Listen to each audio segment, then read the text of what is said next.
নমস্কার বন্ধুরা, আপনারা তো পটলের অনেক রকমের রেসিপি ট্রাই করেছেন।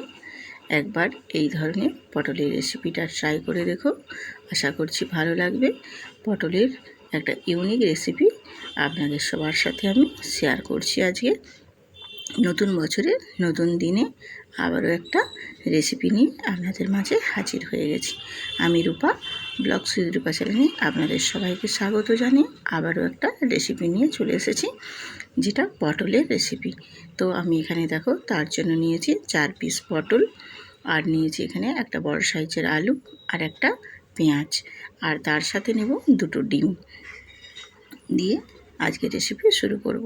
তো দেখো পটলটা আমি খুব ভালোভাবে ছেঁচে পরিষ্কার করে নিয়েছি, দিয়ে এবারে পটলগুলোকে গ্রেটারে করে এইভাবে গ্রেট করে নেব।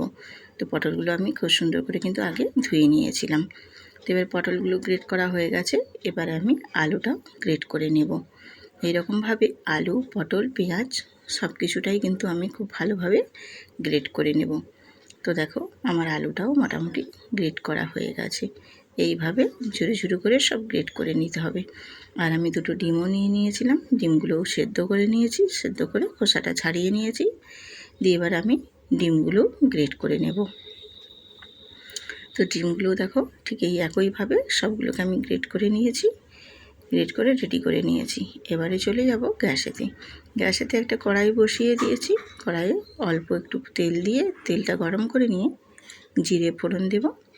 জিরেটা ভাজা ভাজা হয়ে গেলে ওর মধ্যে সামান্য একটু হলুদের গুঁড়ো দিয়ে 1 চামচ আদা বাটা দিয়ে আমি একটু মশলাটা কষিয়ে নেব। তো আমি এখানে হলুদটা দিয়ে দিলাম, তার কারণ হচ্ছে এখানে আদাটা তাহলে আর ছিটকাবে না।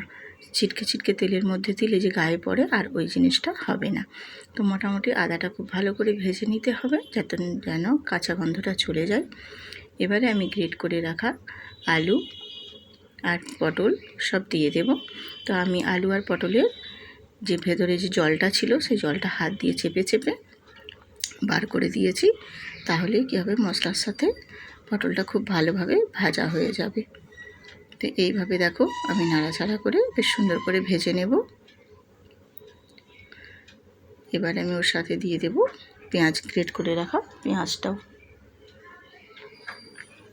পেঁয়াজটা দিয়েও নাড়াচাড়া করে আবার আমি খুব সুন্দর করে ভেজে নেব। এবারে আমি ওর মধ্যে দিয়ে দেব স্বাদ মতো লবণ। স্বাদ মতো লবণটা দিয়ে নেড়ে চেড়ে নিলে কী হবে, তাহলে আলু আর পটলটা বেশ সুন্দর করে কিন্তু সেদ্ধ হয়ে যাবে নাড়তে নাড়তে। আর দেবো এখানে লঙ্কার গুঁড়ো আর অল্প একটু হলুদের গুঁড়ো দিয়ে বেশ ভালোভাবে আমি নাড়াচাড়া করে ভেজে নিয়ে এবারে ওর মধ্যে দিয়ে দেবো গ্রেট করে রাখা ডিমটা দিয়েও এইভাবে নাড়াচাড়া করে ভেজে বেশ সুন্দর করে রেডি করে নিতে হবে।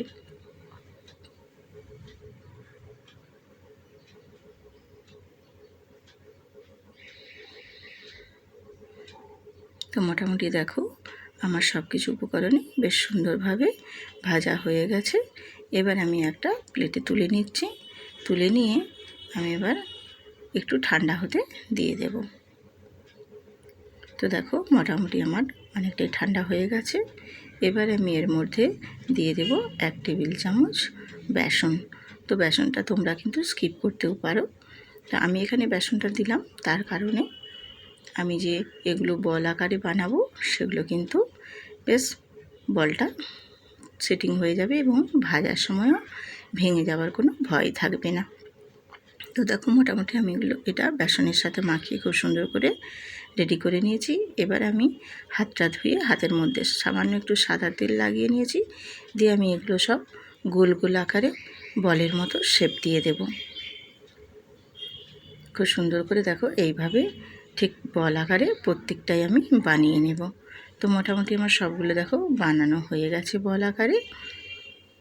এবার আমি চলে যাব আবারও গ্যাসেতে একটা কড়াই বসিয়ে দিয়ে দেব আমি এখানে পরিমাণ মতো তেল। আর তেলটা কিন্তু খুব ভালো মতোই গরম করে নিতে হবে, একটু হাই হিটে দিয়ে এবারে গরম তেলের মধ্যে আমি ওই পটলের বলগুলো সব এক এক করে দিয়ে ভেজে নেব। তো একটু ভাজার সময় প্রথমে হাই হিটে দিয়ে গ্যাসের ফ্লেমটা, তারপরে কিন্তু লো করে দেব।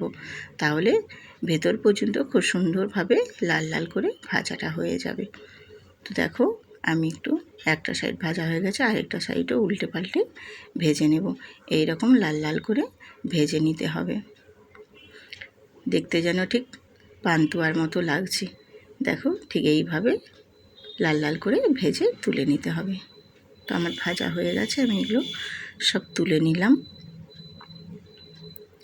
আমি এগুলো সব কিন্তু পটলের বলগুলো ভেজে তুলে নিয়েছি। এবারে আমি অতটা পরিমাণে তেল আমার লাগবে না মশলাতে, আমি তেলটা একটু পরিমাণে কমিয়ে দিয়ে ওই তেলের মধ্যে একটু দারচিনি আর একটা এলাচ দিয়ে একটু ভাজা ভাজা করে নিয়ে ওর মধ্যে দিয়ে দেব পেঁয়াজ কুচি।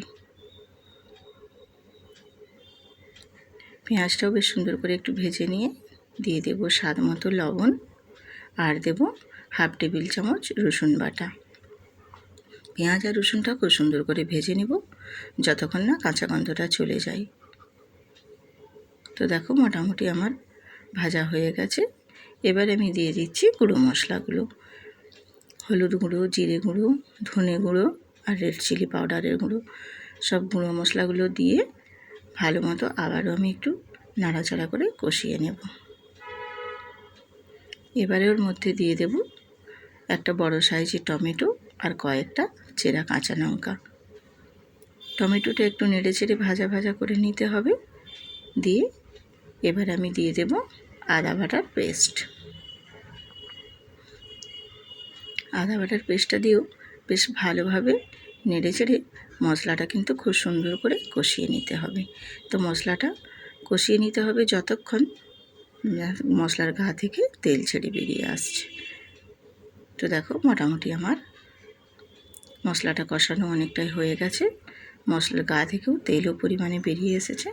এবার আমি এর মধ্যে দিয়ে দেব পরিমাণ মতো জল। জলটা দিয়েও একটু নাড়াচাড়া করে নেব, দিয়ে একটু খুব ভালো মতো আমি ফুটিয়ে নেব। তো দেখো মোটামুটি আমার ফুটে এসেছে। এবারে আমি এর মধ্যে দিয়ে দেব পটলের ভেজে রাখা বলগুলো। তো পটলের বলগুলো দিয়ে আমি আবারও বেশ ভালোভাবে ফুটিয়ে নেব। তো এই রেসিপিটা কিন্তু পটলের খেতে কিন্তু খুবই দুর্দান্ত লাগে। মাছ মাংস ছাড়াও কিন্তু এইভাবে পটলের রেসিপি বানিয়ে নেবেন, খেতে কিন্তু দুর্দান্ত লাগে। তো এবার আমি দিয়ে দিলাম অল্প একটু চিনি। চিনিটা দিলে কি হয়, টেস্টের ব্যালেন্সটা ঠিকঠাক রাখি। তো চিনিটা দিয়ে একটু নাড়াচাড়া করে নিয়ে সবশেষে দিয়ে দেব ধনেপাতা কুচি। ধনেপাতা কুচি দিয়ে আলতো হাতে একটু নেড়ে চেড়ে নিয়ে এবার আমি এটা নামিয়ে নেব, আর বেশিক্ষণ ফোটাবো না। তো দেখো মোটামুটি আমার রেডি হয়ে গেছে। আমি গ্যাসের ফ্লেমটাও অফ করে দিলাম, দিয়ে এবার আমি একটু ঢেকে দেব মিনিট খানেকের জন্য। তো আমি দেখো 1 মিনিট পরে ফিরে এসেছি। রেসিপিটা আমার পুরো কমপ্লিট হয়ে গেছে। পটল কোপ্তার রেসিপি একদম রেডি। তো যদি আজকের রেসিপি ভালো লাগে বন্ধুরা, একটা লাইক শেয়ার কমেন্ট করে পাশে থাকবে, এবং নতুন নতুন বন্ধুরা সাবস্ক্রাইব করে বেল আইকনটি প্রেস করে রাখবে। তাহলে নতুন নতুন ভিডিও দেওয়া মাত্রই তোমাদের কাছে পৌঁছে যাবে। তো আবারও আসবো এরকম নিত্য নতুন রেসিপি নিয়ে। ততক্ষণ সবাই সুস্থ থাকো, ভালো থাকো। আবারও আসবো নতুন আরেকটা রেসিপি নিয়ে। আজ এই পর্যন্তই, টাটা।